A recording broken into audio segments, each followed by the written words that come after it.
Welcome, and thanks for being here. You can get comfortable. There's nothing you need to do right now. No need to focus too much. Just let the words be in the background. Some thoughts might catch your attention, others might drift away, and that's perfectly fine.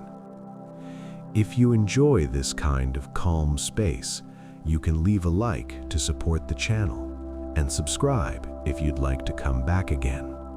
It really helps, and it keeps this space going.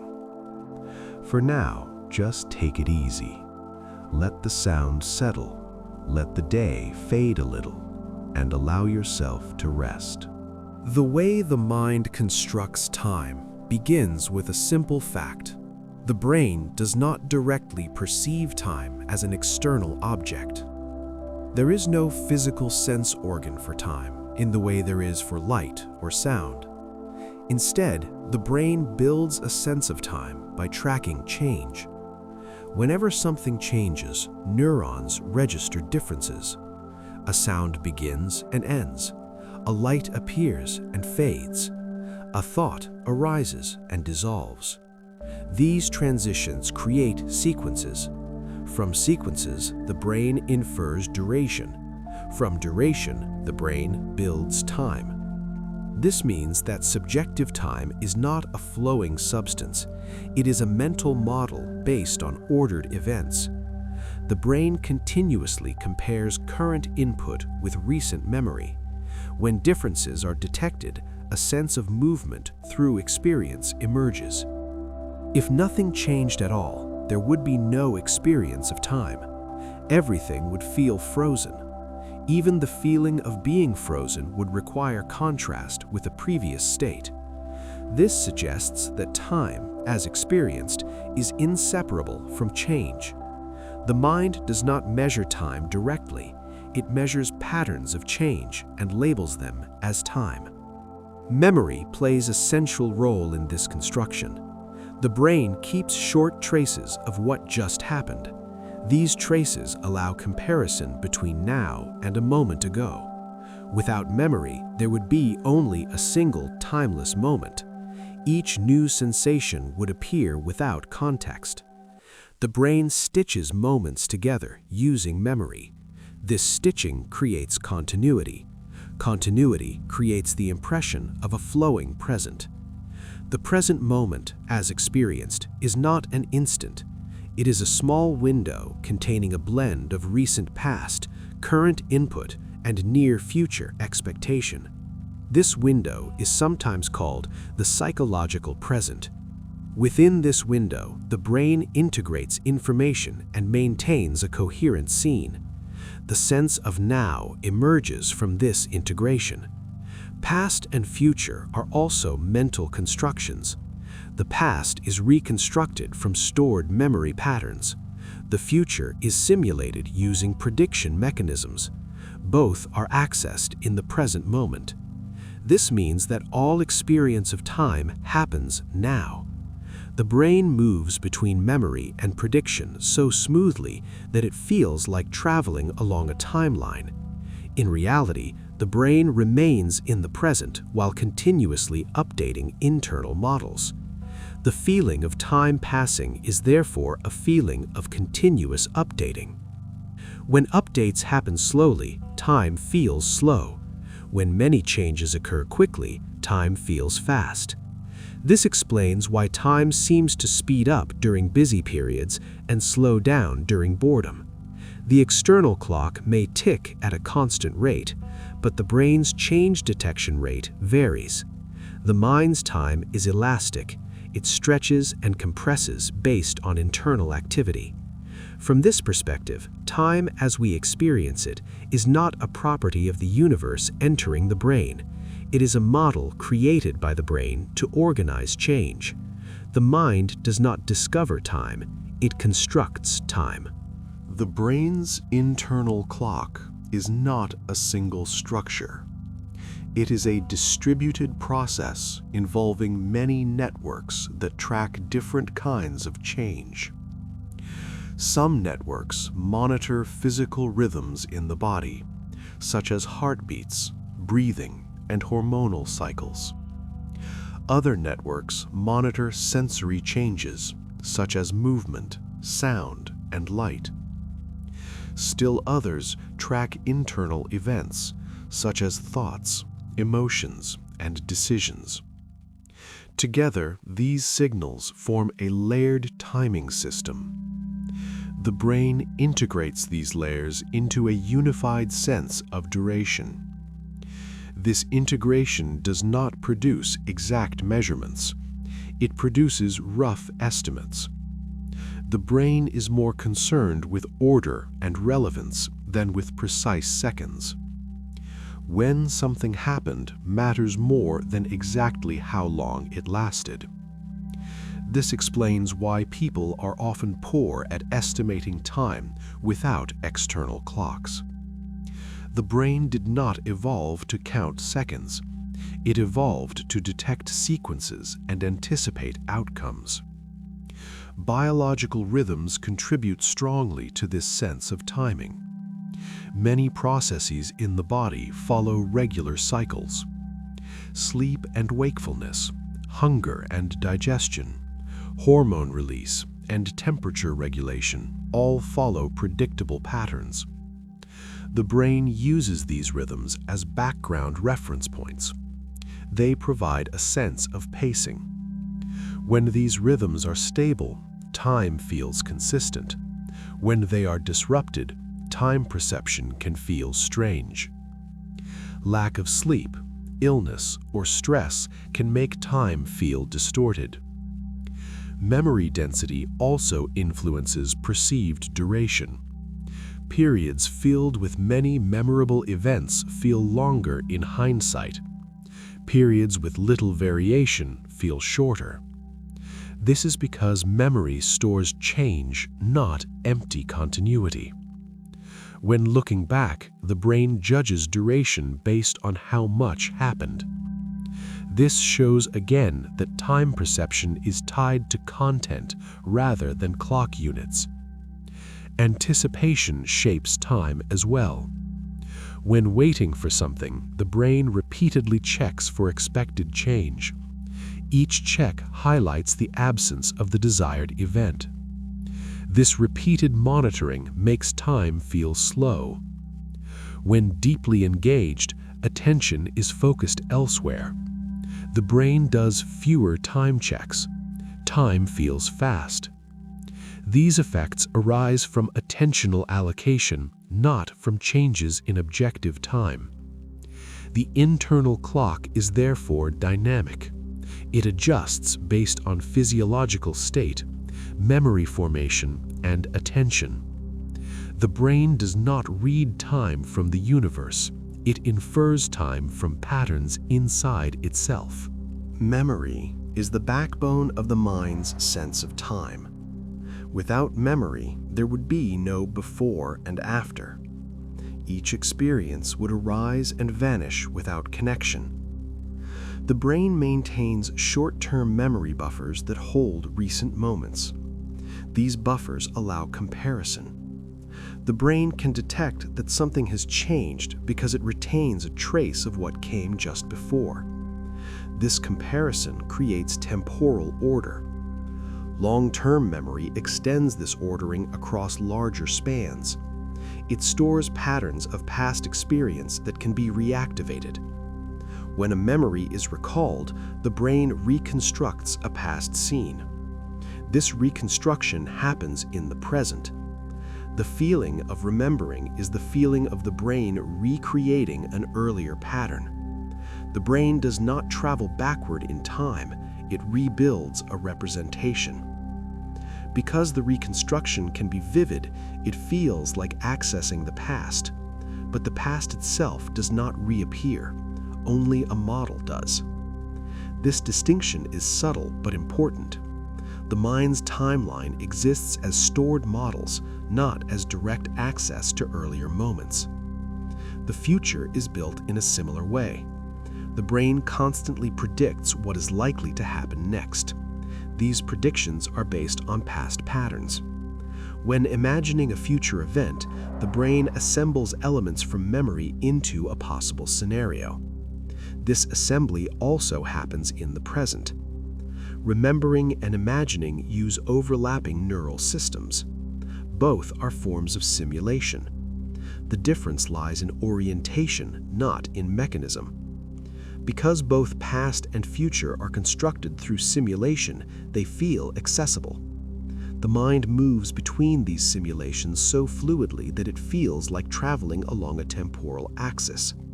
In reality, it is switching between different representational states. The sense of continuity arises because these states are linked. Memory chains connect earlier models to later ones. Prediction chains extend models forward. Consciousness rides along these chains. This creates the experience of being located within a flowing time. When memory formation is impaired, time perception breaks down. People with severe memory loss often live in a narrow present. They cannot place themselves in an extended timeline. This shows that time experience depends on memory structure. The mind constructs time by linking stored representations. Time is not perceived, it is assembled. The present moment, as experienced, is not a razor-thin instant. It is a small span of time in which the brain integrates information. Sensory signals arrive at slightly different times. Visual processing takes time. Auditory processing takes time. Touch processing takes time. The brain waits briefly to gather these signals and combine them into a coherent scene. This waiting period creates a short integration window. Within this window, events are grouped together and experienced as happening now. This window gives rise to the feeling of a continuous present.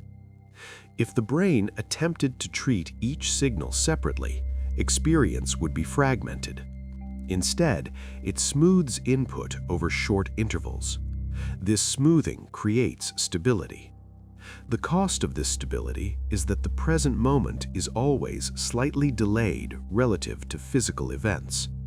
By the time something is consciously experienced, it has already occurred. The brain compensates by predicting what is about to happen. It fills in gaps. It aligns perception with expectation. The result feels immediate, even though it is constructed.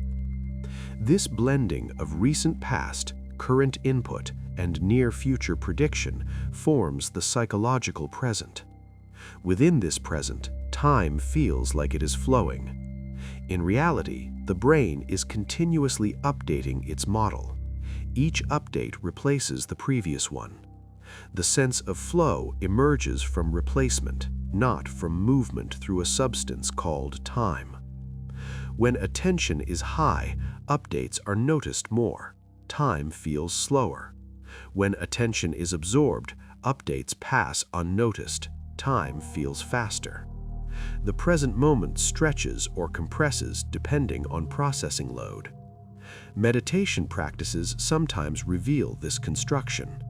When attention becomes very stable and observation becomes fine-grained, people report noticing the discrete nature of experience. Moments appear as a sequence of small events rather than as a smooth stream. This suggests that continuity is an illusion created by integration. The brain stitches micro-events into a seamless experience. The present is therefore a mental workspace. It is not a physical slice of the universe. It is a functional buffer that allows the brain to coordinate perception, memory, and action. The mind builds the present in order to operate. Prediction is a central ingredient in how the mind constructs time. The brain is constantly trying to anticipate what will happen next. This is not a conscious effort. It is an automatic process embedded in neural circuits. Based on past experience, the brain generates expectations about future input. When input matches expectation, processing is efficient. When it does not, the brain updates its model. This cycle of prediction and correction happens continuously. Time perception emerges from this cycle. The brain is not passively waiting for the future to arrive. It is actively modeling the next moment. Because of this, the future feels present in a subtle way. Anticipation creates a sense of forward direction. The mind is always leaning slightly ahead. This leaning contributes to the feeling that time flows from past to future. The brain also timestamps events relative to predictions. An event that occurs earlier than expected feels sudden. An event that occurs later than expected feels delayed. These feelings are not about objective time, they are about prediction error. If expectations are violated, awareness increases. Time feels stretched. If expectations are met, awareness remains low. Time feels compressed. This explains why novel experiences often feel long. The brain encounters many prediction errors. It must update its model frequently. Frequent updating increases the sense of duration. Familiar routines generate few errors. The brain runs on autopilot. Time feels short. Prediction also shapes memory. Events that produce strong prediction errors are more likely to be stored. They stand out. Later, when looking back, periods filled with surprises feel longer because they contain more memory anchors. Again, perceived time depends on change and updating, not on clock units. The mind constructs time as a story of predictions being confirmed or corrected. Each moment is a comparison between what was expected and what occurred. The sequence of these comparisons creates temporal structure. The brain experiences this structure as time.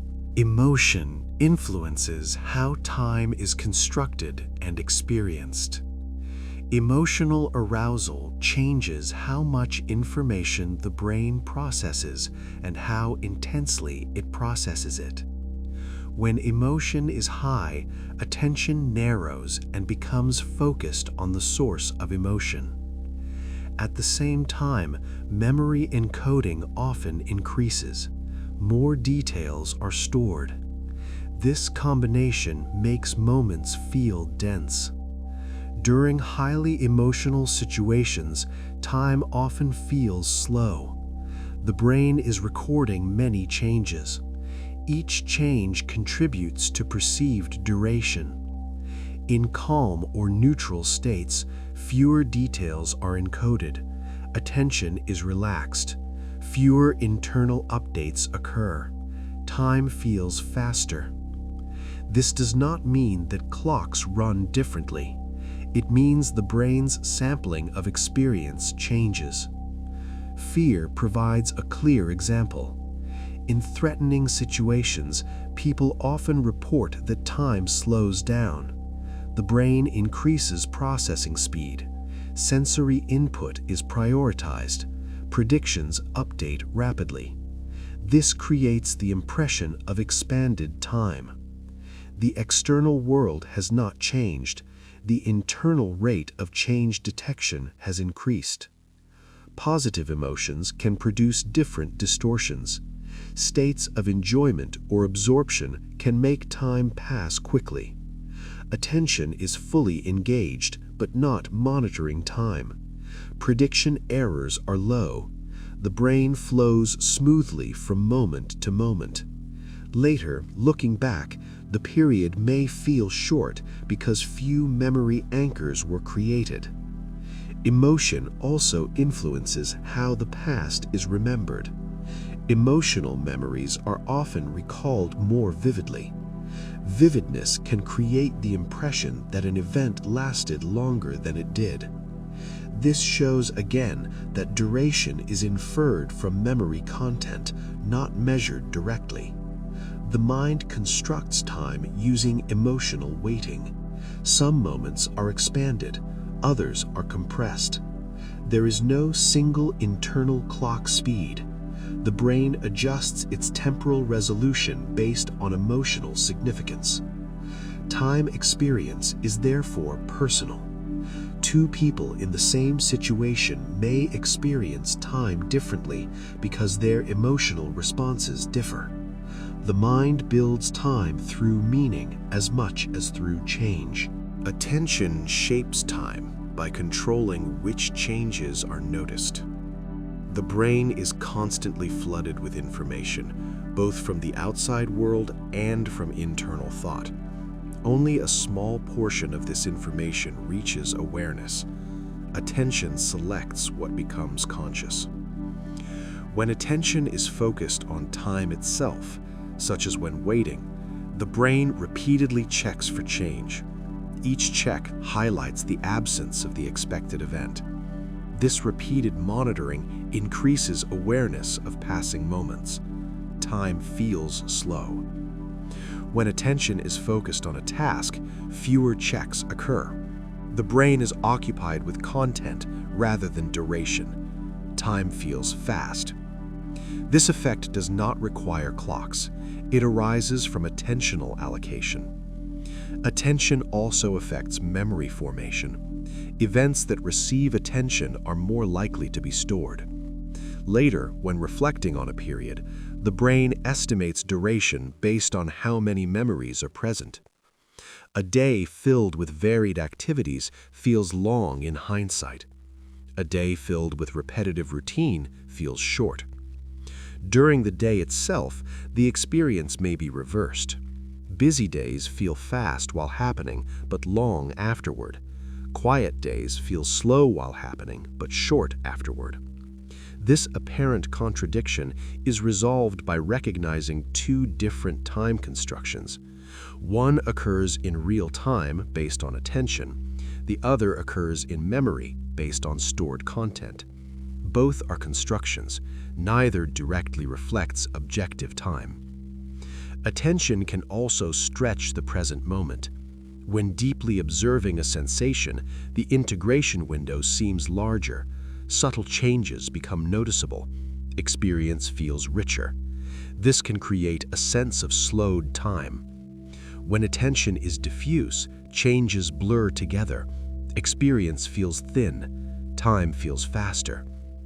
Attention therefore acts like a zoom lens on change. It does not change external events.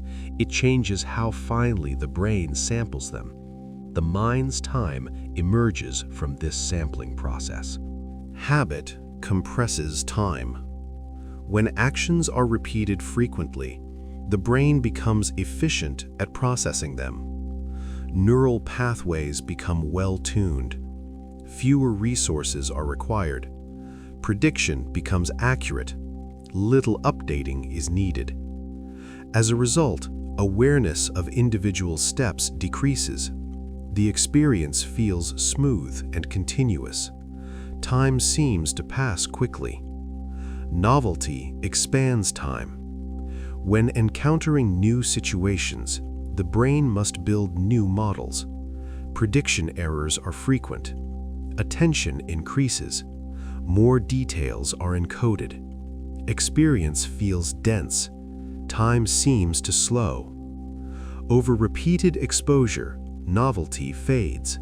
The same situation becomes familiar. Time begins to compress. This shows that time perception depends on learning. The mind builds time differently depending on how well it understands a situation. Childhood often feels long in memory because much of it involved novelty, many first experiences, many new environments. Adulthood often feels faster because many experiences repeat. Days resemble previous days. Fewer new memory anchors are created. The external calendar has not changed. The brain's learning rate has. This can create the feeling that life speeds up with age. It is not that time itself accelerates. It is that fewer new patterns are being formed. The brain compresses familiar stretches into smaller mental representations. the mind constructs a shorter timeline. This effect can be altered by introducing novelty. Learning new skills, visiting new places, or changing routines increases memory density. This expands perceived time in hindsight. The mind's time is therefore closely tied to plasticity. When the brain is changing, time feels rich. When the brain is repeating, time feels thin. Time is a reflection of change within the system, not of movement through an external dimension. The body contributes quietly to the construction of time. Signals from muscles, joints, heartbeat, breathing, and internal organs create a continuous stream of information. The brain monitors these signals even when we are not consciously aware of them. Rhythms in the body provide pacing cues. The regular rise and fall of the breath, the steady beat of the heart, and daily hormonal cycles form background patterns. These patterns give the brain a sense of tempo. When bodily rhythms are stable, time perception tends to feel stable. When rhythms change, time perception can shift. Fatigue, illness, hunger, or stimulant use can all alter internal pacing. During extreme exhaustion, time may feel distorted. During high arousal, time may feel expanded. These changes arise because the brain is integrating altered bodily signals. The mind does not experience time separately from the body. It experiences time through the body. Movement also shapes time. When the body is active, sequences of sensation occur. Steps, gestures, and changes in posture create streams of input. These streams provide structure. When the body is still, fewer changes occur. Time may feel slower or less defined. This is why waiting in stillness often feels longer than moving through space. The body generates temporal texture. Another bodily factor is aging. As sensory acuity changes over the lifespan, the rate and richness of incoming information can shift. This may contribute to changes in perceived time. The body and brain form a single system. Time is constructed by that system as a whole. The mind does not float above the body, observing time. It builds time from embodied signals. Social structure also shapes how time is constructed. Humans are social organisms. Much of the brain is dedicated to processing interactions, communication, and shared activity. Conversations, shared tasks, and group rhythms create temporal structure. When engaged with others, attention often synchronizes. People fall into similar pacing. This can make time feel faster or slower, depending on engagement. Social anticipation plays a role as well. Waiting for a message, a response, or a meeting can stretch time. The brain repeatedly checks for social signals. Each check highlights absence. Time feels slow.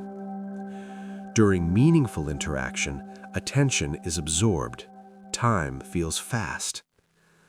Cultural frameworks further influence time construction. Societies teach ways of organizing life into schedules, deadlines, and stages. These frameworks shape expectation. Expectation shapes perception. When events align with expected timing, time feels smooth. When events violate expectation, time feels disrupted. Language also influences time experience. Languages differ in how they describe time. Some emphasize linear progression, others emphasize cycles. These linguistic patterns influence how people conceptualize duration and sequence. The underlying neural mechanisms remain the same, but interpretation changes. This shows that time experience includes cognitive layers. It is not purely sensory, it is partly conceptual. The mind builds time not only from change, but from shared meaning. Social structure adds scaffolding to temporal experience. It gives shape to the flow. Time, as lived, is partly a collective construction layered on top of individual neural processes. Expectation shapes the future before it arrives. The brain does not wait passively for events to occur. It continuously generates expectations about what is likely to happen next. These expectations are based on learned patterns. When you reach for a cup, the brain already predicts the feeling of the surface, the weight, and the motion. When you walk through a familiar place, the brain predicts what will appear around each corner. These predictions create a mental future that exists before the physical future unfolds. This predicted future becomes part of the present experience. The mind, therefore, always contains a small slice of imagined future. This contributes to the feeling of moving forward. Each moment contains both memory and expectation. The brain compares what it expected with what actually occurred. If the match is close, the transition feels smooth. If the match is poor, the transition feels abrupt. These transitions are experienced as moments in time. Time is therefore structured by prediction cycles. The brain predicts, reality provides input, the brain updates. This loop repeats continuously. The rhythm of this loop shapes temporal experience. Faster update cycles create a sense of rapid flow. Slower update cycles create a sense of slow passage. Expectation also creates directionality. The brain expects future states to follow past states. It does not expect past states to reappear spontaneously. This asymmetry builds the feeling that time moves forward and not backward. The direction of time in experience is tied to prediction, not to physical laws. Even if physics allowed time symmetry at certain scales, the mind would still experience time as one-directional because prediction only operates forward. The brain does not predict the past, it reconstructs it. This distinction is subtle but fundamental. Reconstruction feels different from anticipation. Anticipation carries openness, reconstruction carries familiarity. The contrast between these two feelings create temporal orientation. The future feels open, the past feels fixed. Both are mental models. The present is where these models meet. Expectation also influences perceived duration. Waiting for something expected stretches time because attention repeatedly checks the prediction. Engaging in an activity with predictable flow compresses time because prediction errors are low. Again, time perception follows prediction dynamics. The mind's time is a byproduct of a predictive system. It is not a direct reading of an external clock. Memory does not simply store events. It actively reshapes them. Each time a memory is recalled, it is reconstructed rather than replayed. This reconstruction slightly alters the memory itself. Over time, memories drift, details fade, emphasis shifts. This means that the past is not a fixed archive inside the mind. It is a living model that changes with each access. Because the mind uses memory to build its sense of time, this instability directly affects how time is experienced. The timeline we feel is not a recording. It is a continuously updated narrative. When the brain reconstructs a memory, it places that memory within the current context. New knowledge, new beliefs, and new emotional states influence how the past is interpreted. An event that once felt insignificant may later feel important. An event that once felt intense may later feel distant. The event itself has not changed. The brain's representation has. This reshaping alters the subjective distance of the past. Some memories feel close, even if they occurred long ago. Others feel distant, even if they happened recently. Time, in this sense, is not measured in units. It is measured in relational closeness. The mind organizes memories by relevance, not by timestamp. Emotion plays a central role in this organization. Memories with strong emotional content tend to remain vivid. They maintain detailed representation. This vividness gives them a sense of presence. They feel nearer in time. Neutral memories fade more easily. They lose detail. They feel farther away. This creates a non-linear timeline. The mind's past is uneven. Some regions are dense, others are sparse. The density of memory shapes perceived duration. Looking back on a period filled with emotionally rich memories makes that period feel long. Looking back on a period filled with routine makes it feel short. The brain uses memory density as a proxy for duration. This again shows that time experience is constructed from content. The brain does not store time itself. It stores changes. Another important aspect is sequencing. The brain links memories into chains. One memory triggers another. These chains create narrative structure. Narrative implies temporal order. When recalling life events, the mind follows these chains. It feels like traveling through time. In reality, it is traversing associative networks. The feeling of movement through the past is a feeling of moving through memory links. This mechanism also influences future construction. When imagining future events, the brain uses past chains as templates. It extends them forward. This creates a sense of continuity between past, present, and future. All three are models generated in the present. The mind never leaves now. It builds timelines inside now. The sense of living inside a moving temporal stream arises because memory and prediction are constantly interacting. Each moment is positioned relative to remembered patterns and expected patterns. The mind constructs a story of itself unfolding. That story is time. The sense of continuity across days, months, and years depends on how the brain links separate experiences into a single narrative. Without this linking, life would feel like a collection of unrelated moments. The brain builds identity and timeline together. Each memory is not stored alone. It is connected to beliefs about who you are, what you value, and what you expect. These connections create a personal storyline.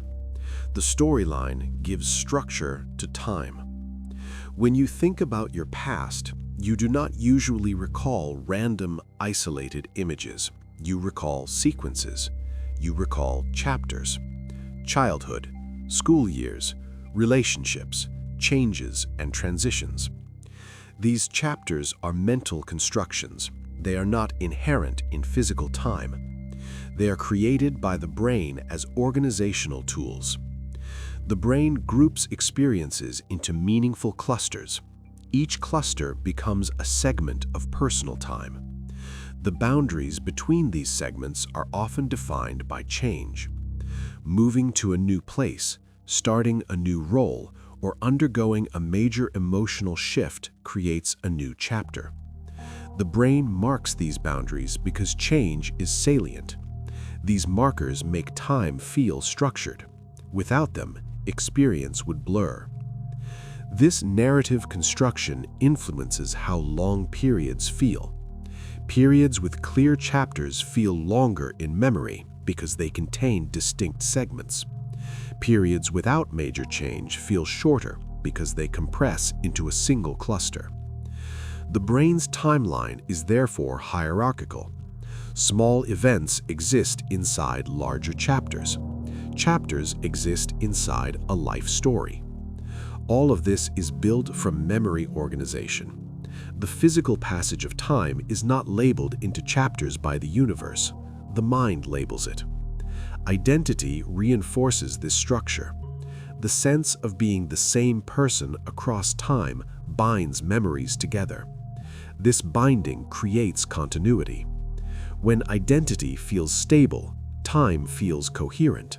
When identity is disrupted, as in certain neurological or psychological conditions, time can feel fragmented. The link between identity and time construction becomes visible. The mind builds time by telling a story about itself. This story is continuously updated. It is never complete, yet it provides a stable framework within which experience unfolds. Time, in this sense, is autobiography in motion. The future feels open because the brain cannot store memories of events that have not yet occurred. It can only generate simulations. These simulations are probabilistic. They represent possibilities rather than facts. When imagining the future, the brain combines fragments of past experience into potential scenarios. None of these scenarios is tagged as real. They are tagged as possible. This tagging creates the subjective sense of openness. The past feels closed because it is stored as memory. Even though memories are reconstructed, they carry a sense of having happened. The future lacks this tag. This difference in tagging creates temporal asymmetry in experience. The mind feels pushed forward into unknown space rather than pulled backward into known space. This directional feeling arises from how memory and simulation are handled, not from direct perception of physical time. The brain also updates future models continuously. Each new piece of information slightly alters predictions. This constant updating creates motion within the future model. The imagined future is never static, it shifts with each moment. This shifting contributes to the feeling that time is moving. In reality, the brain is updating models, not traveling through a dimension. The feeling of approaching events arises because predictions are being revised. Another factor shaping future perception is goal representation. The brain represents desired outcomes. These representations create tension between current state and imagined state. This tension feels like forward pull. Motivation is essentially future-oriented simulation combined with emotional value. The mind experiences this movement as movement towards something. Again, this movement is internal. It is not physical motion through time. When goals disappear, such as during deep rest or certain meditative states, the future can feel less prominent. Time may feel suspended. This suggests that goal simulation contributes to temporal flow. The mind constructs the future as a field of possibilities. It navigates this field using prediction and desire. The sense of time moving forward is the feeling of navigating possibilities. The sense of speed in time depends on how rapidly internal states change. The brain is constantly shifting patterns of activity. Each shift represents a new internal state. When these shifts occur rapidly, many internal states are experienced in a short period. Time feels dense and slow. When shifts occur slowly, fewer internal states are experienced. Time feels thin and fast. This may seem counterintuitive, but it reflects how memory density influences perceived duration. In a highly stimulating environment, many changes are processed. Looking back, the period feels long because many states were encoded. During monotonous activity, few changes are encoded. Looking back, the period feels short. During the experience itself, attention also plays a role.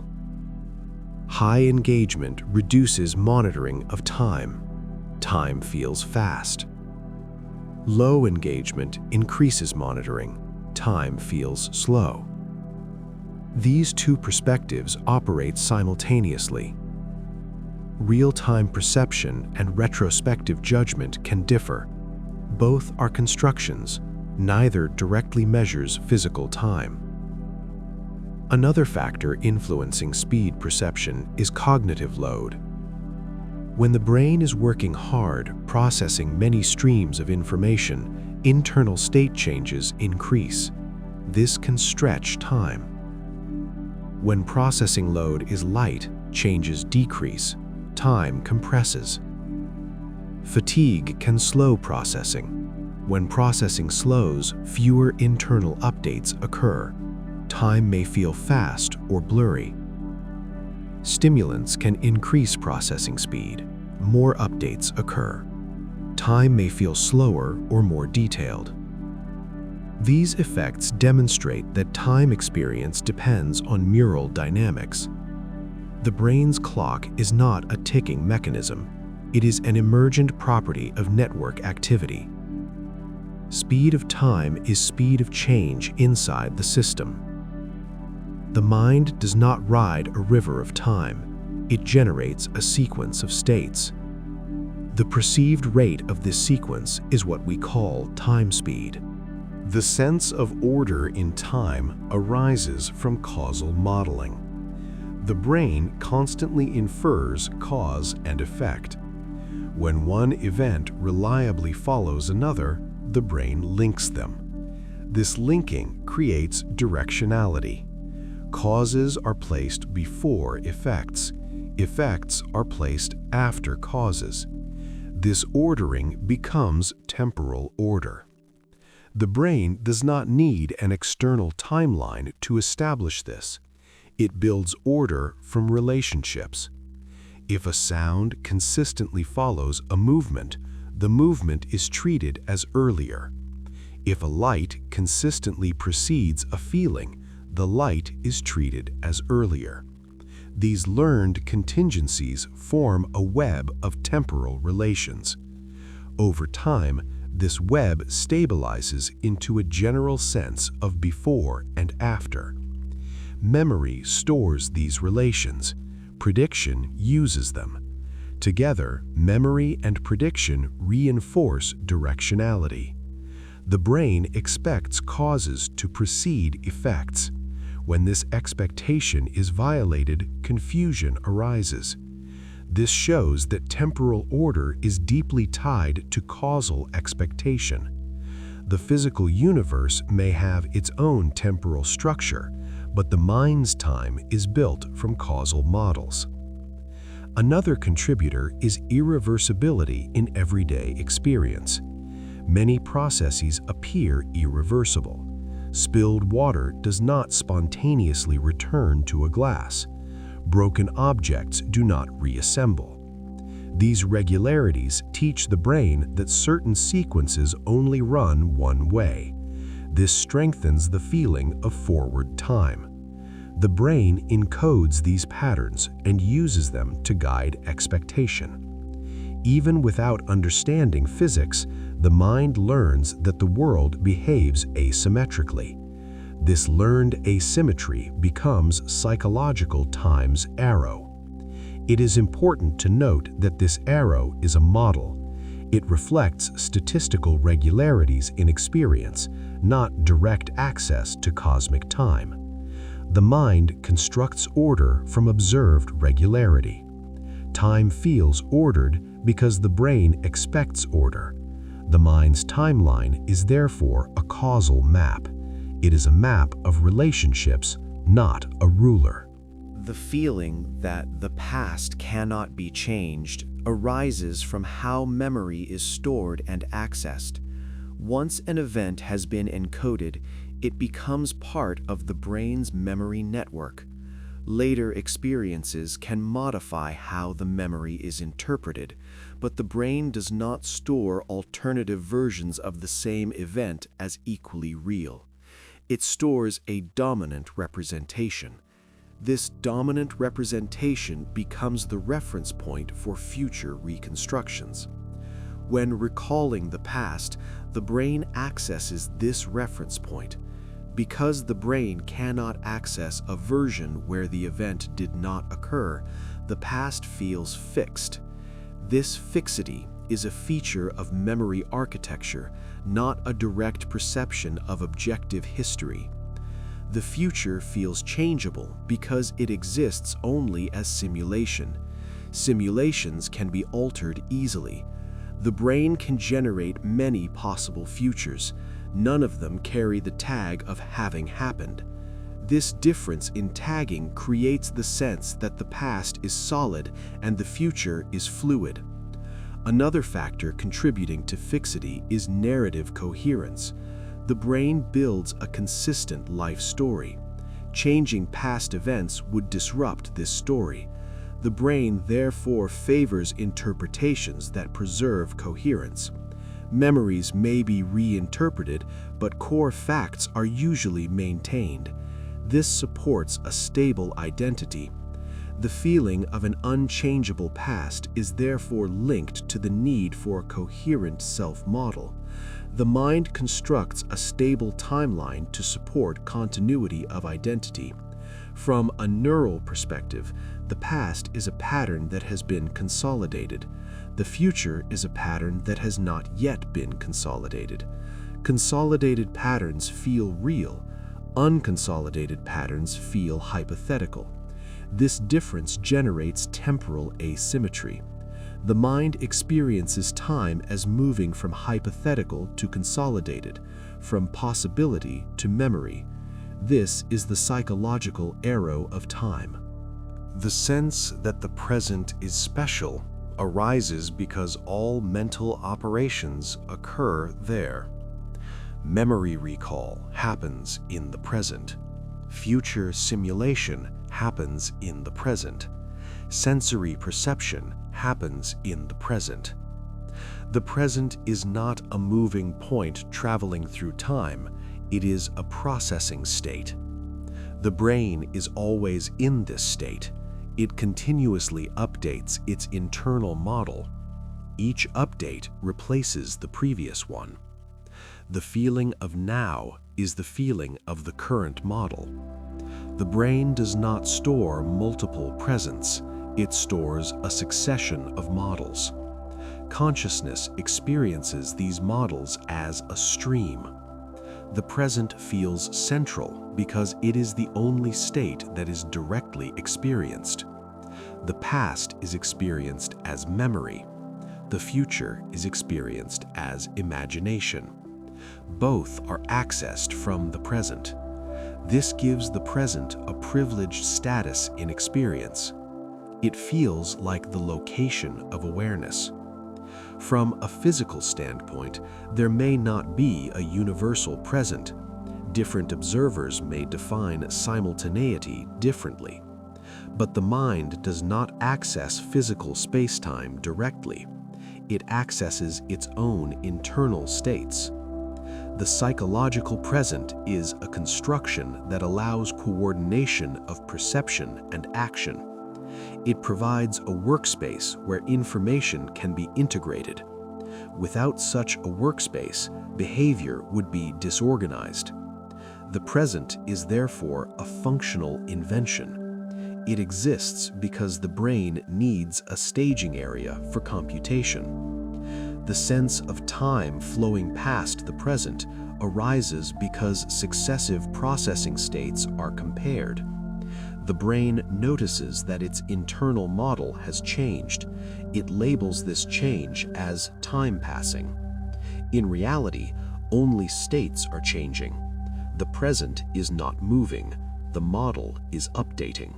The mind interprets updating as flow. The feeling of being located in time is closely tied to the feeling of being a self. The brain maintains a model of the body, a model of identity, and a model of temporal position. These models are interconnected. When the brain knows who you are, it also knows roughly when you are in your life story. This temporal self-location is not a coordinate in cosmic time. It is a position in a personal narrative. You know you are not a child anymore. You know you are not yet in old age. These judgments arise from memory and expectation. The brain compares current state with stored representations of earlier states and predicted future states. This comparison produces a sense of location along a personal timeline. If memory of the past is damaged, this sense weakens. People with severe amnesia often feel disoriented in time. They may not know their age or life stage. This shows that temporal location depends on memory access. It is not inherent, it is constructed. The brain also tracks sequences of internal states. This tracking provides a moment-to-moment sense of position. You feel that this moment comes after the previous one. This ordering arises from memory buffers that retain traces of recent states. The self is experienced as moving through these states. In reality, the self is a pattern that is being recreated each moment. The feeling of movement is a narrative interpretation. The brain tells a story of continuity. That story places the self inside time. Time, in turn, is placed inside the self. They co-create each other. The mind builds a self that persists across change. It builds a timeline that supports that persistence. Neither exists independently as experienced. Time can feel fragmented under certain conditions, such as extreme stress, trauma, or altered states of consciousness. During these states, normal memory integration may be disrupted. The brain may fail to link moments smoothly. Experience can feel disjointed. People may report time slowing, stopping, or breaking into pieces. These reports do not imply that physical time has changed. They indicate that the brain's time construction mechanisms are altered. Under extreme stress, attention may lock onto specific details. Other information is ignored. Memory encoding becomes uneven. Some moments are recorded intensely. Others are barely recorded at all. Later, when recalling the experience, the uneven memory landscape creates distortion. Dense clusters feel long. Sparse regions feel short or missing. The timeline appears broken. Trauma can also disrupt narrative formation. Normally, the brain integrates experiences into a coherent story. Trauma may overwhelm this process. Memories remain isolated fragments. Without integration, they do not fit smoothly into the personal timeline. Time around the event may feel suspended or disconnected. This shows again that time experience depends on memory integration. When integration fails, time feels unstable. Certain meditative or dissociative states can also alter time perception. When attention becomes very stable and minimal, the usual flow of internal commentary decreases. Fewer internal state changes are noticed. Time may feel slow or absent. This does not mean time has disappeared. It means the brain is sampling experience differently. These examples illustrate that time experience is flexible. It depends on brain state. It is not a fixed internal meter. The mind constructs time moment by moment. When construction changes, experience changes. The mind's ability to experience change as continuous is the final piece in how time becomes real from the inside. At the most basic level, the brain does not process experience as a smooth stream. It processes discrete events. Neurons fire, networks activate, patterns rise and fall. Each activation represents a momentary state. If consciousness perceived each state separately, experience would feel fragmented, like a series of flashes. Instead, the brain performs temporal smoothing. It blends neighboring states together. This blending creates continuity. The brain does not present individual neural events to awareness. It presents an integrated result. This integration happens automatically. It is a feature of perception itself. Vision, hearing, and touch all involve temporal averaging. Rapid fluctuations are merged into stable sensations. The same principle applies to internal states. Thoughts, feelings, and images are smoothed across short intervals. This smoothing creates the illusion of uninterrupted flow. The mind experiences this flow as time moving. In reality, what is moving is not time, but the brain's internal state. Each new state replaces the previous one. Consciousness experiences replacement as progression. The feeling of continuity arises because successive states are similar enough to be perceived as belonging to the same ongoing process. When changes between states are small, continuity feels strong. When changes are large, continuity weakens. Sudden shocks, loud noises, or unexpected events can momentarily break the sense of flow. The mind briefly notices a gap or jump. This reveals that continuity is constructed, it is not inherent. Another contributor to continuity is prediction. The brain does not wait for a state to fully arrive before integrating it. It predicts upcoming states and partially incorporates them in advance. When the predicted state matches the actual state, experience feels seamless. There is no noticeable boundary between moments. When prediction fails, seams become visible.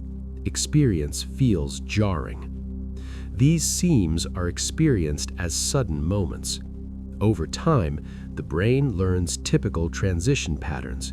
It becomes very good at predicting ordinary sequences. As a result, most transitions feel smooth. Time feels like a flowing river rather than a series of steps. Memory also supports continuity. Short-term memory buffers retain recent states. These buffers allow the brain to compare the current state with the immediately preceding one. Without this comparison, change could not be detected. Continuity requires difference, but difference requires memory. The brain therefore uses memory not only to build the past, but to build the present. Each moment contains traces of the moment before. These traces allow linking. Linking creates sequence. Sequence creates time. It is important to notice that none of this requires an external clock. The brain does not need to know what time it is. It only needs to know that one state followed another. The ordering of states is enough. Duration emerges from how many state changes are detected. Flow emerges from how smoothly those changes are integrated. The mind's time is therefore an emergent property. It arises from dynamic processing. It is not stored, it is not measured, it is enacted. The mind constructs time by continuously updating itself and interpreting those updates as motion. The mind's ability to experience change as continuous is the final piece in how time becomes real from the inside. At the most basic level, the brain does not process experience as a smooth stream. It processes discrete events. Neurons fire, networks activate, patterns rise and fall. Each activation represents a momentary state. If consciousness perceived each state separately, experience would feel fragmented, like a series of flashes. Instead, the brain performs temporal smoothing. It blends neighboring states together. This blending creates continuity. The brain does not present individual neural events to awareness. It presents an integrated result. This integration happens automatically. It is a feature of perception itself. Vision, hearing, and touch all involve temporal averaging. Rapid fluctuations are merged into stable sensations. The same principle applies to internal states. Thoughts, feelings, and images are smoothed across short intervals. This smoothing creates the illusion of uninterrupted flow. The mind experiences this flow as time moving. In reality, what is moving is not time, but the brain's internal state. Each new state replaces the previous one. Consciousness experiences replacement as progression. The feeling of continuity arises because successive states are similar enough to be perceived as belonging to the same ongoing process. When changes between states are small, continuity feels strong. When changes are large, continuity weakens. Sudden shocks, loud noises, or unexpected events can momentarily break the sense of flow. The mind briefly notices a gap or jump. This reveals that continuity is constructed, it is not inherent. Another contributor to continuity is prediction. The brain does not wait for a state to fully arrive before integrating it. It predicts upcoming states and partially incorporates them in advance. When the predicted state matches the actual state, experience feels seamless. There is no noticeable boundary between moments. When prediction fails, seams become visible. Experience feels jarring. These seams are experienced as sudden moments. Over time, the brain learns typical transition patterns. It becomes very good at predicting ordinary sequences. As a result, most transitions feel smooth. Time feels like a flowing river rather than a series of steps. Memory also supports continuity. Short-term memory buffers retain recent states. These buffers allow the brain to compare the current state with the immediately preceding one.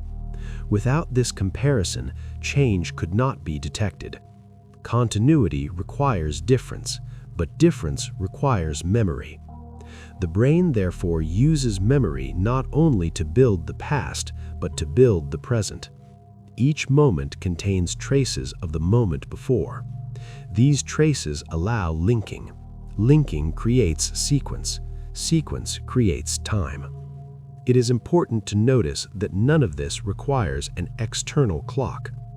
The brain does not need to know what time it is. It only needs to know that one state followed another. The ordering of states is enough. Duration emerges from how many state changes are detected. Flow emerges from how smoothly those changes are integrated. The mind's time is therefore an emergent property. It arises from dynamic processing. It is not stored, it is not measured, it is enacted. The mind constructs time by continuously updating itself and interpreting those updates as motion. The sense that time moves forward emerges from how learning and memory operate. When an experience occurs, it leaves traces in the brain. These traces modify neural connections. After modification, the system is no longer in the same state it was before. The brain cannot return exactly to its previous configuration. It can approximate it, but the microstructure has changed. Learning is therefore inherently asymmetric. Each moment slightly alters the system. This accumulation of change creates a direction. The mind experiences this direction as forward time. The past corresponds to earlier configurations of the brain. The present corresponds to the current configuration. The future corresponds to configurations that do not yet exist. Because the brain only has access to its current configuration, it experiences itself as located at the leading edge of change. Memory allows reconstruction of earlier configurations, but reconstruction is not reversal. It is simulation. The brain cannot unlearn everything that has been learned. It can reinterpret, but not erase all traces. This makes the past feel fixed. Prediction allows simulation of future configurations, but these simulations are flexible. Many versions are possible. This makes the future feel open. The contrast between fixed reconstructions and flexible simulations generates temporal directionality. Another contributor is energy usage. Neural activity consumes energy. Metabolic processes move in one direction. Energy is transformed and dissipated. These physical processes impose asymmetry at the biological level. The brain is embedded in these processes. Its operations inherit their directionality. The mind does not need to understand thermodynamics. It simply reflects the asymmetry present in the system that generates it. At the experiential level, this asymmetry appears as time flowing from remembered to imagined, from consolidated to unconsolidated, from known to unknown. The brain builds a model that matches this structure. The model feels like time. Importantly, the mind's arrow of time does not require awareness of physical entropy. It arises from the mechanics of learning and updating. The brain changes. It notices that it has changed. It labels the change as time passing. The arrow of time is therefore not something the mind observes. It is something the mind produces by existing as a changing system. The idea that time exists outside the mind and the idea that time exists inside the mind are not mutually exclusive. Physical processes show regularities that can be described using time. Clocks measure change in predictable systems. However, the mind never encounters raw physical time. It encounters patterns of change translated into neural activity. The brain then constructs an internal representation that allows behavior to be organized. This representation is subjective time. Subjective time does not need to mirror physical time perfectly. It only needs to be useful. Usefulness means helping the organism anticipate, remember, and coordinate action. The brain builds the simplest model that achieves this. That model is flexible and context-dependent. Physical time may progress uniformly. Subjective time does not. This mismatch is not an error. It is a feature. The mind's time adapts to internal needs. When survival requires rapid reaction, time expands.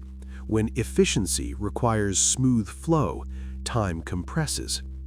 The brain does not care about absolute accuracy. It cares about functional adequacy.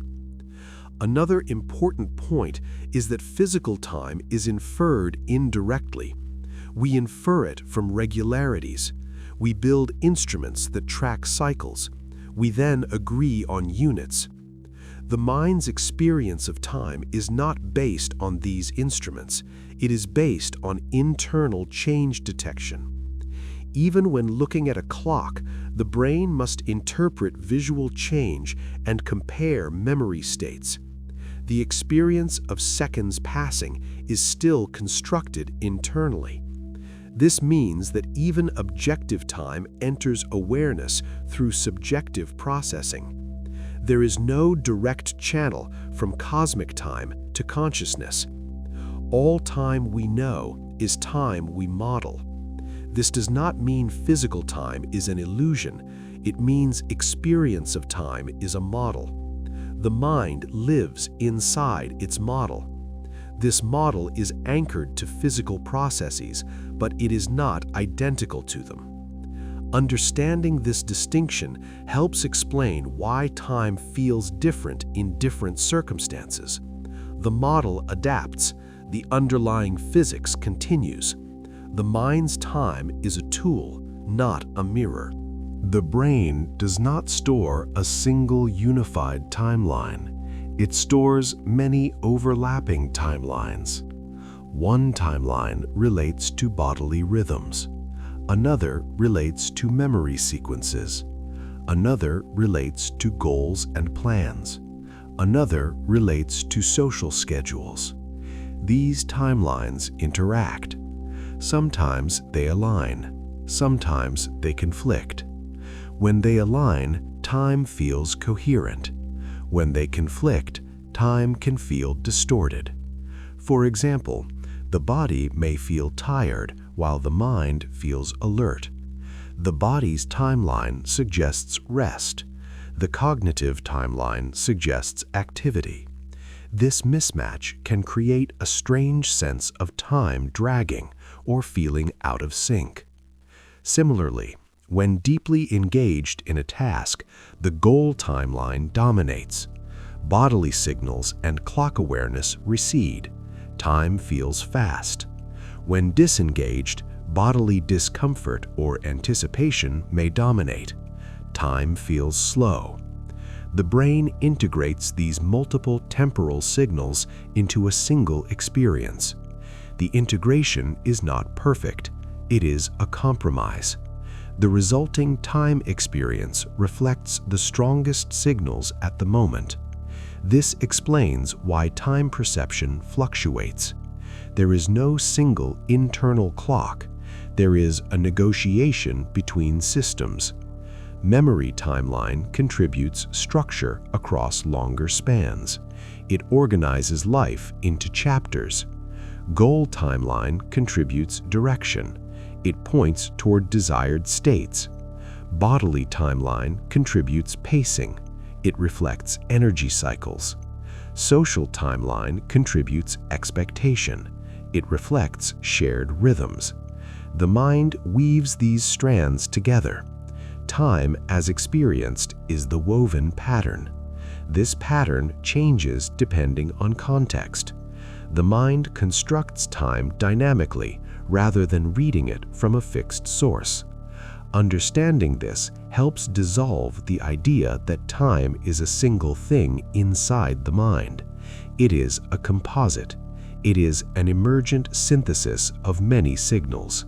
When people say that time feels faster as they get older, they are usually describing a change in how their mind constructs experience, not a change in physical time itself. One of the strongest contributors to this feeling is decreasing novelty. Early in life, many experiences are new environments, new skills, new social situations, and new responsibilities appear frequently. Each novel experience generates many prediction errors.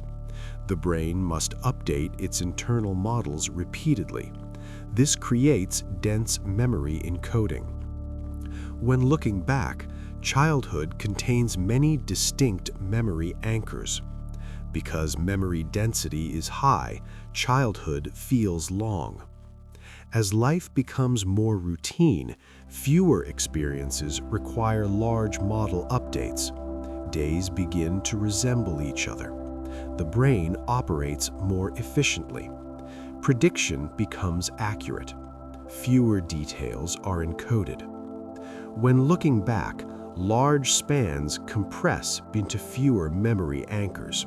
These spans feel short. The calendar did not change. The brain's learning rate changed. Another factor is narrative compression. Over time, the brain organizes memory into higher-level summaries. Instead of storing every individual day, it stores generalized representations. Entire months or years may become represented as a single chapter. This reduces the apparent size of those periods in memory. The mind is not losing information accidentally. It is optimizing storage. Detailed representation is expensive. Summary representation is efficient. Efficiency trades richness for compression. Compression shortens subjective time. Attention patterns also shift with age. Younger individuals often explore. Older individuals often operate within established routines. Exploration increases attention to detail. Routine decreases it. Attention determines which changes are noticed. Noticed changes become memory. Memory becomes perceived duration. There is also a proportionality effect. A single year represents a larger fraction of a 5-year-old's life than of a 50-year-old's life. The brain implicitly tracks this ratio. Early years feel subjectively larger because they occupy more of the total remembered self-history. Later years occupy smaller fractions. This creates the impression of acceleration.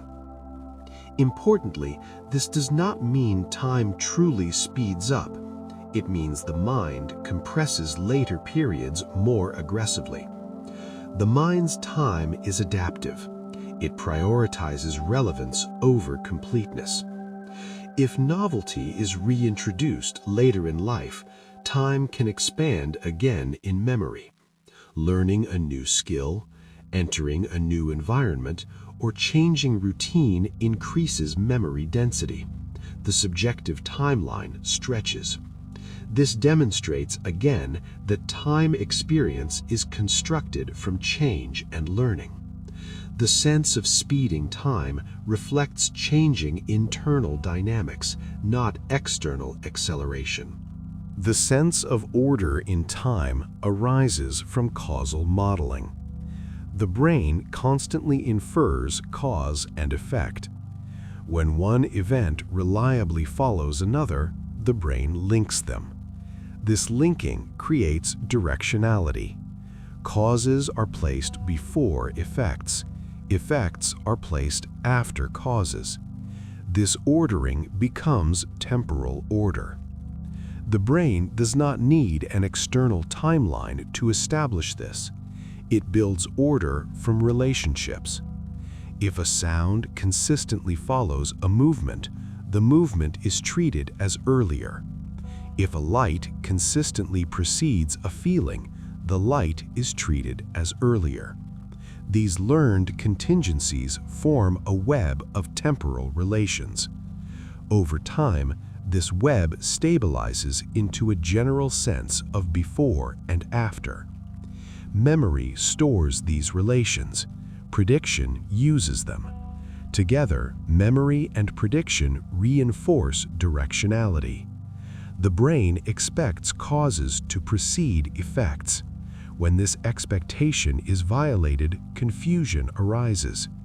This shows that temporal order is deeply tied to causal expectation. The physical universe may have its own temporal structure, but the mind's time is built from causal models. Another contributor is irreversibility in everyday experience. Many processes appear irreversible. Spilled water does not spontaneously return to a glass. Broken objects do not reassemble. These regularities teach the brain that certain sequences only run one way. This strengthens the feeling of forward time. The brain encodes these patterns and uses them to guide expectation. Even without understanding physics, the mind learns that the world behaves asymmetrically.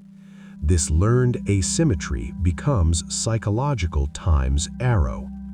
It is important to note that this arrow is a model. It reflects statistical regularities in experience, not direct access to cosmic time. The mind constructs order from observed regularity. Time feels ordered because the brain expects order. The mind's timeline is therefore a causal map. It is a map of relationships, not a ruler. The sense of time stopping in moments of deep absorption reveals something important about the construction of temporal awareness. When attention becomes completely focused on a single activity, the brain reduces monitoring of duration. It no longer performs frequent checks about how much time has passed. Instead, resources are devoted to maintaining the activity itself. Internal state changes still occur, but they are tightly related to task execution. There is little meta-processing about time. Without time monitoring, the mind does not generate temporal labels. Experience continues, but time is not represented. Later, when reflecting back, the person may realize that a long period passed. During the experience itself, there was no felt passage. This shows that time awareness is optional. The brain can function without actively constructing time. Time construction is an added layer, not a prerequisite for experience. This becomes even clearer in certain meditative states.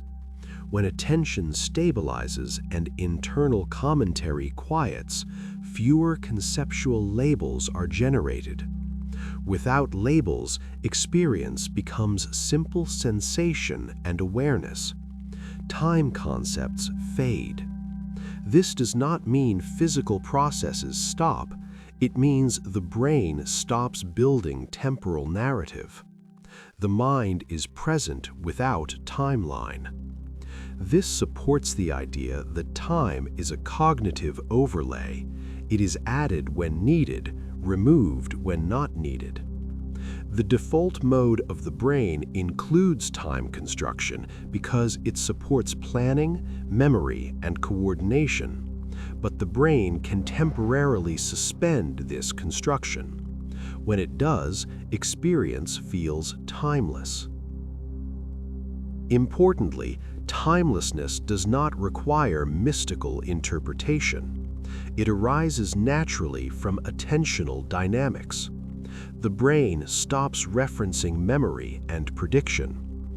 It stops comparing now to before and after. Without comparison, there is no sense of flow. There is only presence. This reveals a boundary of time experience. Time exists for the mind only when comparison occurs. No comparison, no time.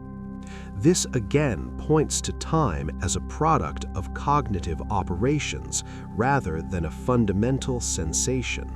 The mind's ability to move between different time constructions shows that time is not a single fixed perception, but a flexible framework.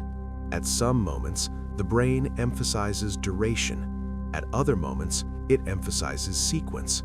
At other moments, it emphasizes anticipation. These emphases can shift quickly. During planning, the brain stretches the future. It simulates many possible outcomes. Time feels extended forward. During memory recall, the brain stretches the past. It reconstructs sequences. Time feels extended backward. During immediate action, the brain compresses both. Only the present is prominent. This dynamic shifting allows the organism to function adaptively. No single time mode would be optimal for all situations. A hunting animal benefits from rapid present moment processing. A social animal benefits from long-term memory and planning. The brain supports both by changing time construction modes. These modes correspond to different network configurations. When default mode networks are active, autobiographical time becomes prominent. When task-focused networks are active, immediate time dominates. When sensory networks dominate, micro-time becomes salient. The mind weaves these modes together. Experience feels coherent because transitions are smooth, but underneath, different time models are being activated. This layered structure explains why people can experience multiple timescales simultaneously. You can be aware of seconds passing while also thinking about years. You can feel a moment stretching while also knowing an hour will soon end. These are parallel constructions. The brain is capable of representing multiple temporal horizons at once. Time, as experienced, is therefore multidimensional. It is not a single line. It is a stack of interacting representations. The mind selects which layers to emphasize based on context. This selection happens automatically. Time feels unified because the brain presents a single narrative, but the underlying machinery is plural. This plurality allows flexibility. The mind can zoom in and out on time. It can treat moments as large or small. It can treat years as near or far. Time is a scale that the brain adjusts, not a constant that it reads. The experience of regret and nostalgia reveals how emotional evaluation reshapes the past. When recalling an event, the brain does not simply reconstruct what happened. It also applies current values. An event that once felt acceptable may later feel regrettable. An event that once felt ordinary may later feel precious. These reinterpretations change the emotional weight of memory. Emotional weight influences perceived temporal distance. Strongly weighted memories feel closer. Weakly weighted memories feel farther. This means that the emotional present reaches backward and reshapes the past. The mind's timeline is therefore not static.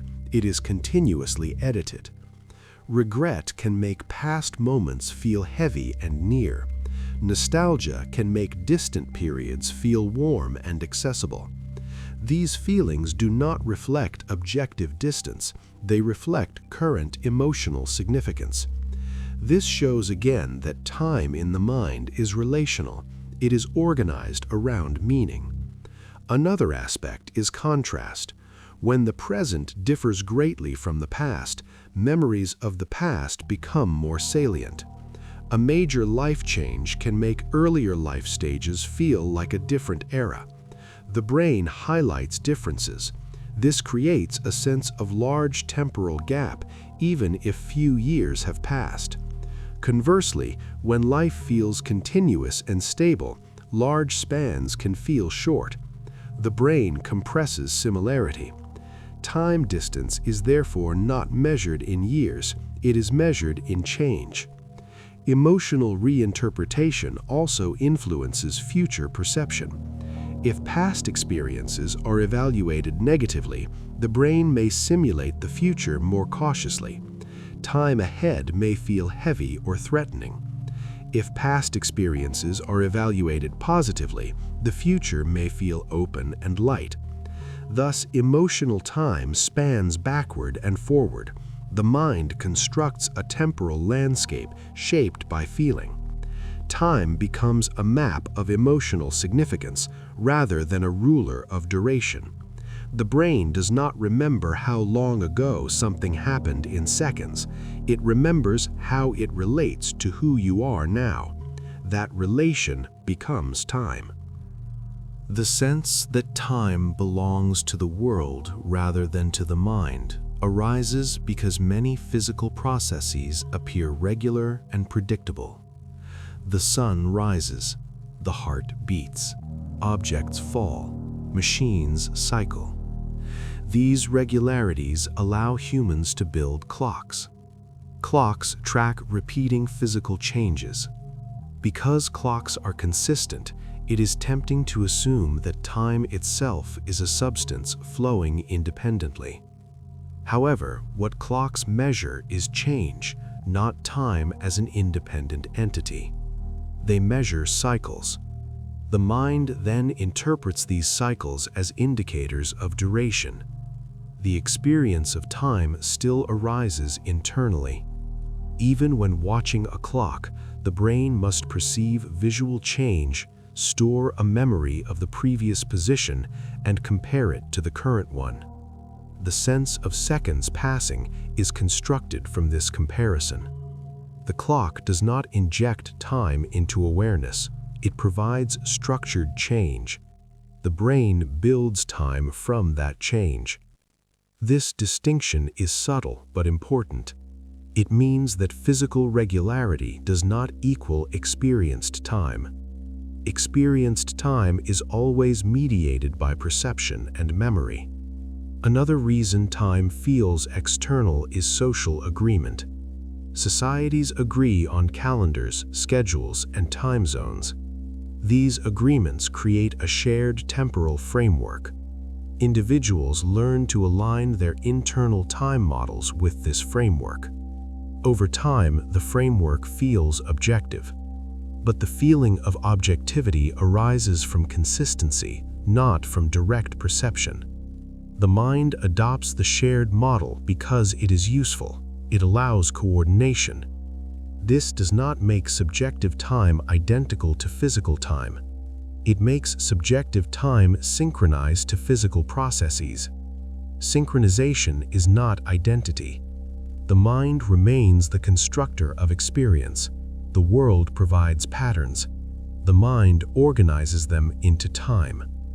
Time, as lived, is a collaboration between external regularity and internal modeling. The idea that time could exist without minds raises a subtle question. Physical processes would still change. Stars would form and collapse. Particles would interact. Systems would evolve. These changes could be described mathematically using parameters labeled as time. However, description is not experience. Without minds, there would be no felt passage, no past, no present, no future. There would only be change. Time, as a parameter in equations, is a tool used to describe change. Time, as experienced, is something else. It is what change feels like from the inside of a system capable of memory and prediction. The brain is such a system. It does not experience change directly. It experiences its own internal representations of change. These representations form subjective time. This suggests that experienced time is a property of conscious systems, not of the universe alone. The universe may contain change. Minds convert change into time. This does not diminish the reality of physical processes. It clarifies categories. There is physical change. There is experiential time. They are related, but not identical. Confusing them leads to philosophical confusion. When asking whether time is real, it is important to specify which sense of real is meant. Physical change is real. Subjective time is real as experience. But subjective time is not a substance. It is a constructed model. The brain builds this model because it is useful. It allows coordination, learning, and survival. Without it, complex behavior would be difficult. The mind's time is therefore a functional invention. It is as real as any other mental construct, such as color or sound. Color does not exist as a property of objects in the same way wavelength does. Color is constructed by the brain, yet color is undeniably real as experience. Time is similar. The universe contains change. The mind colors that change with time. The experience of time as a continuous line, rather than as isolated points, emerges from how the brain maintains coherence across change. The brain is constantly updating its internal model of the world and of the self. Each update slightly modifies the previous one. If these updates were presented independently, experience would feel disjointed. Instead, the brain preserves coherence by carrying forward context.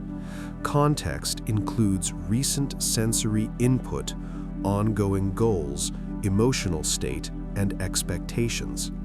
This carried context allows each new state to be interpreted as a continuation rather than as a reset. Continuation creates the feeling of a line. The mind experiences this line as a timeline. Importantly, this line is not drawn in advance. It is constructed moment by moment. Each present state inherits structure from the immediately preceding state. This inheritance gives rise to continuity.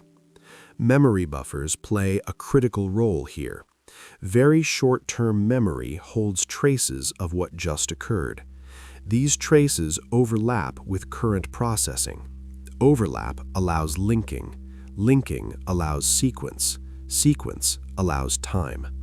Without overlap, there would be no felt order. Each moment would stand alone.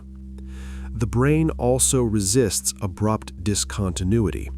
Large mismatches between expected and actual input are treated as errors. The system works to minimize these errors by adjusting perception and prediction. This smoothing process reduces sudden jumps in experience. As a result, time feels smooth even though underlying activity is discrete. The feeling of a continuous timeline is therefore an achievement of regulation. It reflects the brain's effort to maintain stability while updating. Identity contributes as well. The brain maintains a stable self-model across moments. This self-model acts as a reference point. Experiences are interpreted as happening to the same entity over time. This anchors the timeline. Without a stable self-reference, continuity weakens. Time may feel fragmented or dislocated. Certain neurological conditions demonstrate this. When self-representation is disrupted, time experience can become unstable. This shows again that time construction depends on internal models, not on external flow. Another contributor to linearity is language. Language organizes experience into sequences. It uses tense. It uses before and after. Internal narration often follows linguistic structure. This narration reinforces linear order. Even when no words are spoken, internal structure shaped by language influences how events are organized. The brain learns to frame experience in linear terms because it supports communication and planning. Over time, this framing becomes automatic. Time feels like a line because the brain has learned to organize experience that way. The line is not discovered, it is imposed. This does not make it arbitrary, it makes it functional. A linear timeline supports causality, responsibility, and anticipation. The mind constructs time as a line. The feeling that moments fade into the past rather than remain present arises from how attention shifts. At any given moment, the brain can only hold a limited amount of information in the focus of awareness. As new information enters, older information is displaced. This displacement is not experienced as deletion, it is experienced as movement away. What was just present is no longer present. The mind interprets this loss of presence as the moment becoming past. Nothing actually travels anywhere.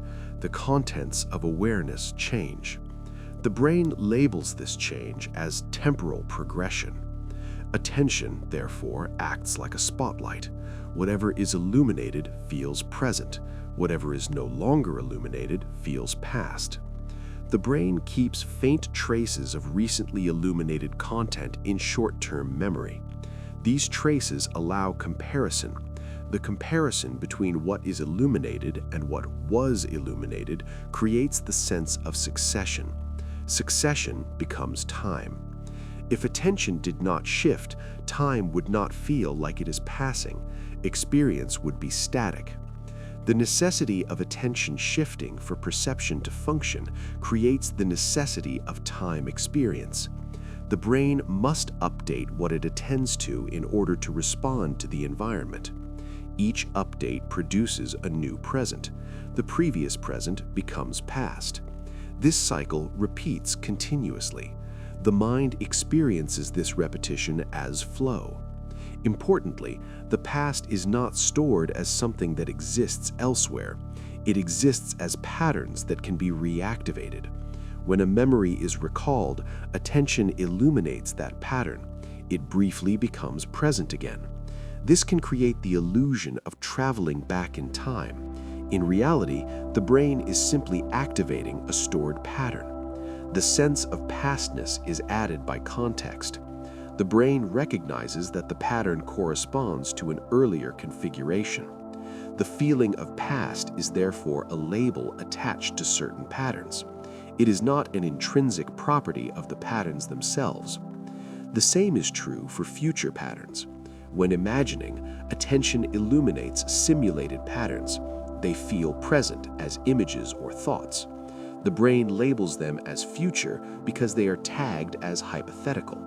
The tags past, present, and future are metadata added by the brain. They are not inherent in the raw content. This tagging system allows the brain to organize behavior. It prevents confusion between memory and perception. It supports planning, but it also creates the subjective timeline. From this perspective, time is not a container in which experiences sit. Time is a classification system applied to experiences. Experiences are sorted into categories based on their relationship to current attention and memory. The mind builds time by sorting experience. The sense that time is irreversible is tied to how learning accumulates. Each moment slightly changes the brain. Synaptic strengths adjust.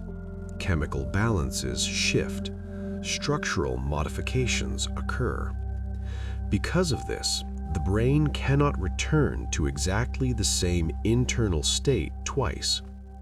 Even if external conditions were identical, the internal system would be different. This guarantees asymmetry. The mind experiences this asymmetry as irreversibility. The present always contains the results of previous moments. The past does not contain the results of later moments. This one-way accumulation creates direction. The brain detects that it has changed. It cannot access a version of itself that has not yet been changed. It therefore experiences itself as moving forward. Memory reinforces this. Memories are stored records of earlier states. They do not include information about future states. Prediction fills this gap, but predictions are provisional. They can change. The contrast between stable memory and flexible prediction strengthens the feeling of irreversible time. Another factor is decision-making. Each decision eliminates certain possibilities. Once a choice is made, alternative paths are no longer available in reality. They may be imagined, but they are not actualized. The brain tracks this elimination. It knows that certain options are closed. This contributes to the sense of a one-way path. Even small decisions accumulate. The mind builds a branching tree of possibilities, but it experiences only one branch. The experienced branch feels like a line.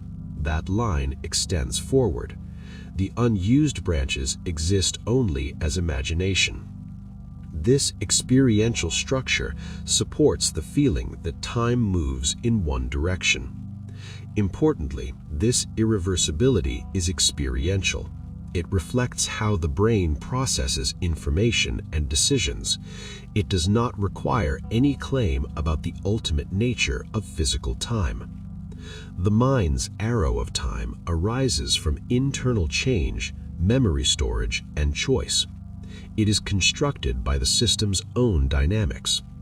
The mind experiences itself as traveling through time because it is continuously becoming different. Becoming feels like movement. That feeling is time. The sense that moments have a beginning and an end is another constructed feature of experience.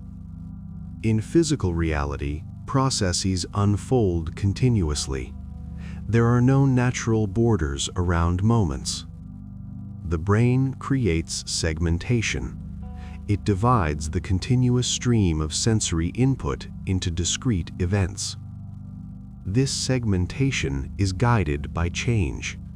When something significant changes, the brain marks a boundary. A sound starts or stops. A movement begins or ends. A thought shifts. These boundaries create units. The mind treats each unit as a moment or event. The beginning of a moment is when a new pattern becomes dominant. The end is when that pattern is replaced. This segmentation allows memory to store experience efficiently. Instead of recording every microsecond, the brain records chunks. These chunks become the building blocks of the timeline. Without segmentation, memory would be overwhelmed. Segmentation therefore shapes time experience. A day filled with many boundaries feels long. A day with few boundaries feels short. Boundaries do not correspond to equal clock intervals. They correspond to perceived change. This explains why repetitive tasks blur together. Few boundaries are detected. Time compresses. Novel activities generate many boundaries. Time expands. The mind's sense of moments is therefore event-based, not clock-based. This event-based segmentation interacts with attention. Changes that receive attention are more likely to be marked as boundaries. Changes that occur outside attention may be ignored. This means that two people in the same situation may experience different numbers of moments. Their subjective time differs. The brain also groups small events into larger episodes. A conversation may be treated as a single event even though it contains many sentences. This hierarchical segmentation builds multiple timescales. Micro-moments exist inside macro-moments. The mind navigates these scales fluidly. Time, as experienced, is a layered structure of segments. The brain constructs this structure to make sense of continuous change. There is no intrinsic beginning or end to a moment. The brain assigns them. This assignment creates the rhythm of experience. That rhythm is felt as time. The sense that the future approaches rather than the present moves is another subtle illusion created by prediction. The brain constantly updates expectations about upcoming states. These expectations gradually shift from vague to specific as the predicted moment nears. This increasing specificity is experienced as approach. The mind feels like something is coming closer. In reality, the brain is refining its model. The present is not traveling toward the future. The brain is updating predictions. The feeling of approach is a change in internal representation, not in external position. This becomes especially noticeable when anticipating an event. Hours before, the event is represented abstractly. Minutes before, it is represented more concretely. Seconds before, sensory details are predicted. The brain experiences this refinement as movement through time. The same mechanism explains deadlines. A deadline feels distant when representation is abstract. It feels near when representation becomes detailed and emotionally charged. Nearness in time corresponds to richness of representation, not to physical proximity. The brain also uses countdown-like mechanisms. It tracks sequences of preparatory steps. As steps are completed, the brain moves to the next. This progression is experienced as time advancing. Again, what advances is not time. What advances is a process. The mind labels process progression as time progression. This shows that temporal approach is a cognitive metaphor. The brain uses spatial concepts to organize abstract change. It treats the future as a location that can be approached. This metaphor is useful for planning. It does not describe literal movement. The mind's sense of approaching future arises from internal state transitions. The present remains the only experienced state. The future is a changing model. The feeling of approach is the feeling of model refinement. Time feels like motion because models are changing. Nothing else is required.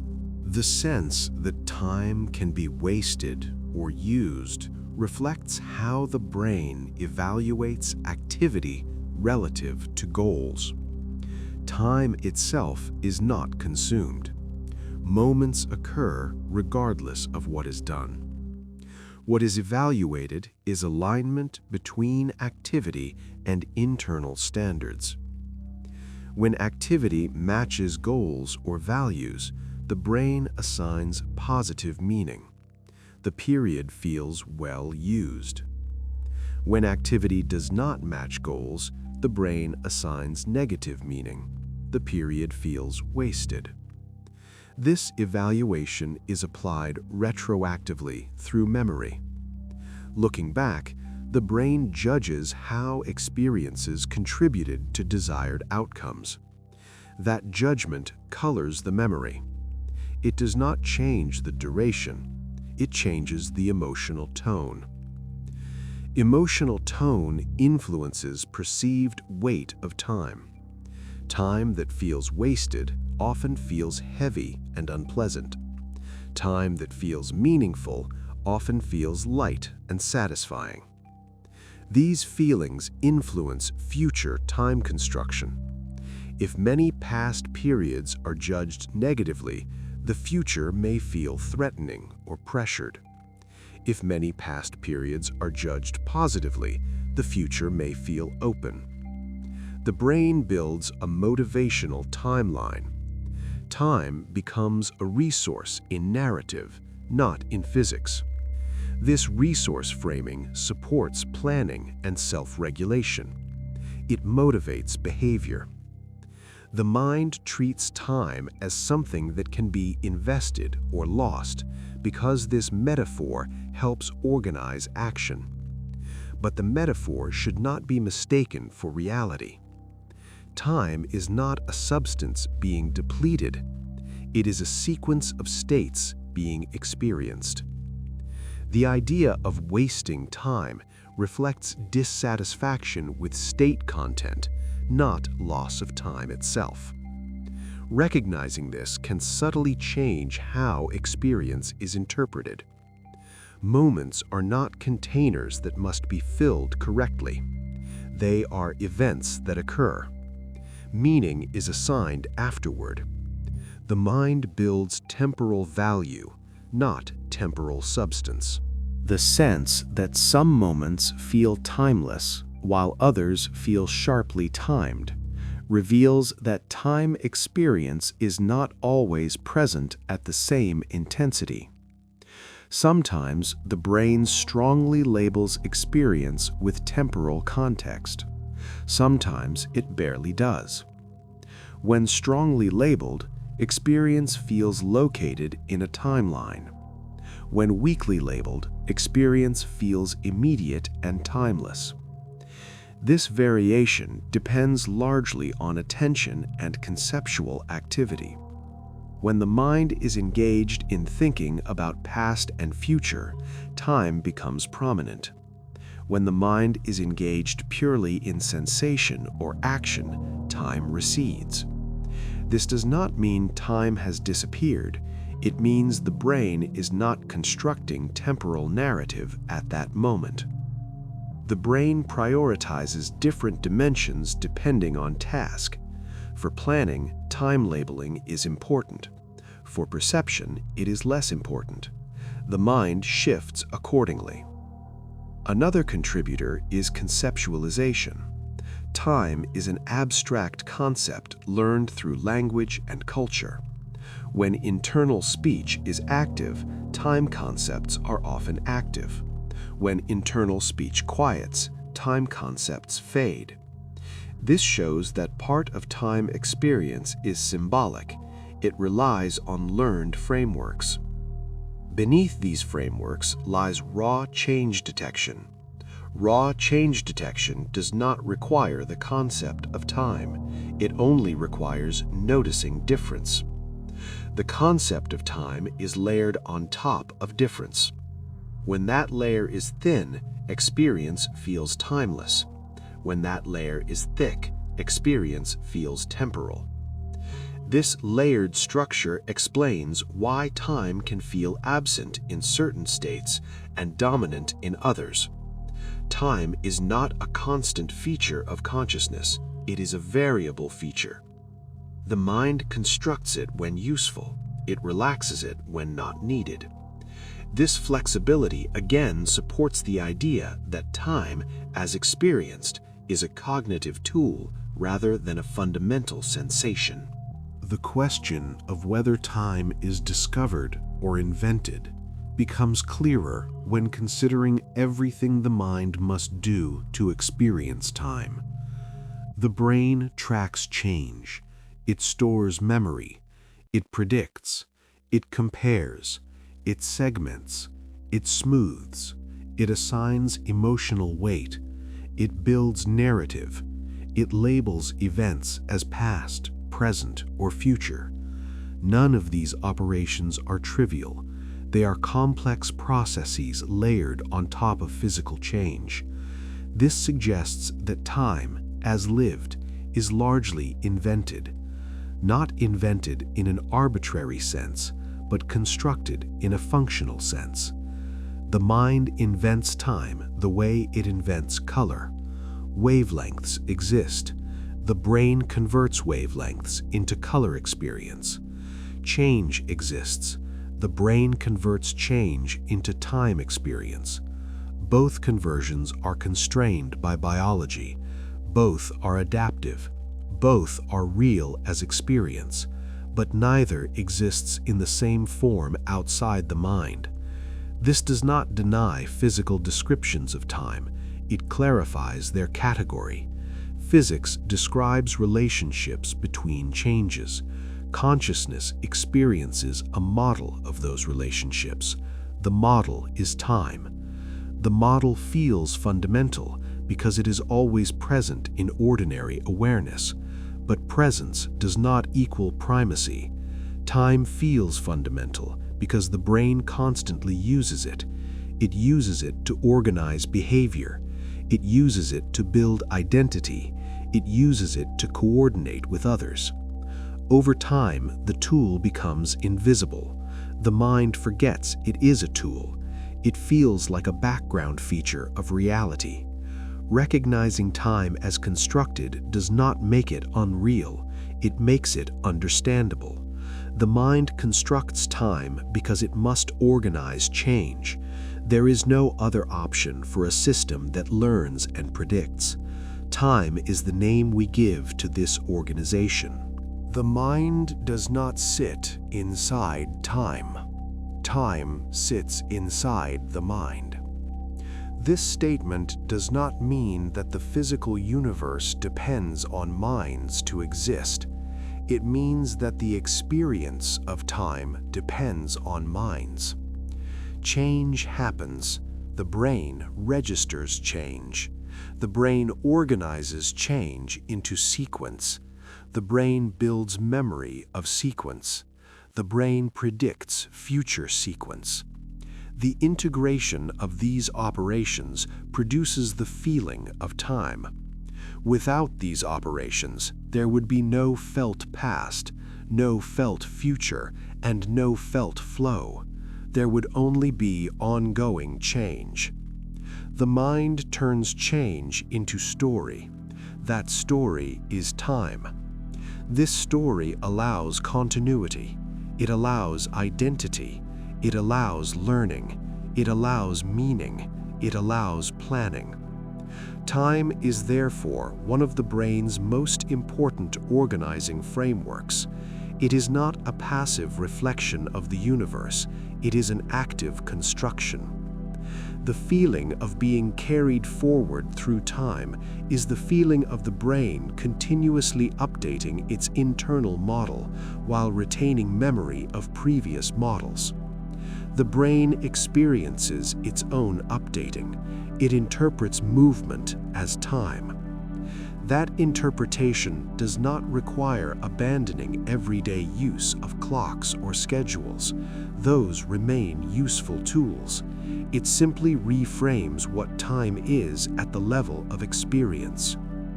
Time is not a river flowing past consciousness. Time is the pattern of change inside consciousness. The mind constructs it. The mind lives inside what it constructs. As we come to the end of this session, there's nothing you need to take with you. No ideas to hold on to. No thoughts to finish. The words can fade, just like the day slowly does. If you found this space calming, you can leave a like or subscribe to the channel. It quietly supports more moments like this. For now, let everything settle. You don't need to listen closely anymore. The sound can stay, even as attention drifts away. Rest easy, and let time continue gently on its own.